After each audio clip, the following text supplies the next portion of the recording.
The knife trembled in Abraham's hand as he looked down at his son, bound on the altar. The wind on Mount Moriah carried the silence of a shattered heart. How could a loving God demand such a thing?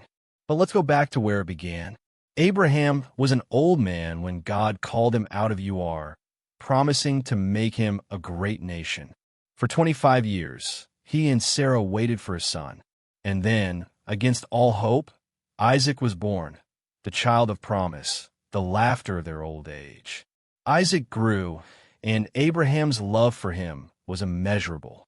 Every glance at the boy reminded him of God's faithfulness. But then came the test, a command so shocking it seemed to contradict every promise. God said, "Take your son, your only son, whom you love, and go to the land of Moriah, and offer him there as a burnt offering." The words must have pierced Abraham's soul like a sword. His mind raced. Isaac was the heir, the carrier of the covenant. How could God fulfill his promise if Isaac died? Yet Abraham had learned through years of walking with God that obedience was the path to blessing.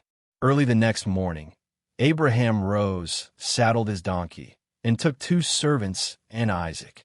He split wood for the offering and set out for the place God had told him. 3 days they journeyed. Each step must have felt like an eternity, the weight of the command pressing heavier with every mile. On the 3rd day, Abraham saw the mountain in the distance. He told his servants, "Stay here with the donkey. The boy and I will go over there to worship, and then we will come back to you." Did Abraham believe they would both return? The New Testament tells us he reasoned that God could raise Isaac from the dead. As they climbed, Isaac noticed something missing. "Father," he said, "the fire and the wood are here, but where is the lamb for the burnt offering?" Abraham's heart must have shattered at the question. He replied, "God himself will provide the lamb, my son." And they walked on together. At last, they reached the place God had designated. Abraham built an altar there, arranging the stones with practiced hands. He then arranged the wood on top. The moment of truth had come. With a heavy heart, he bound his son Isaac and laid him on the altar on top of the wood. Then Abraham reached out his hand and took the knife to slay his son. Every fiber of his being must have screamed against it. But at that very moment, the angel of the Lord called out from heaven, "Abraham, Abraham." And he said, "Here I am." "Do not lay a hand on the boy," the angel said. "Do not do anything to him. Now I know that you fear God, because you have not withheld from me your son, your only son." Abraham looked up and saw a ram caught by its horns in a thicket. He took the ram and offered it as a burnt offering instead of his son. So Abraham called that place, "The Lord will provide." And to this day it is said, "On the mountain of the Lord it will be provided."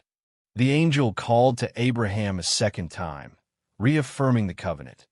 "Through your offspring all nations on earth will be blessed, because you have obeyed me." Abraham and Isaac descended the mountain, forever changed. Abraham's faith had been tested and proven. Isaac had seen his father's trust in God. But this story points beyond itself.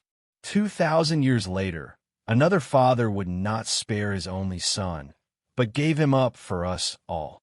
On that same mountain range, Jesus carried the wood of his cross. God indeed provided the lamb. So I ask you, what is your Isaac? What do you cling to so tightly that you're afraid to entrust it to God? He is not a taker. He is a provider. Place it on the altar and watch him provide. If this story stirred your heart, please subscribe and share this video. Let the echoes of the covenant resound.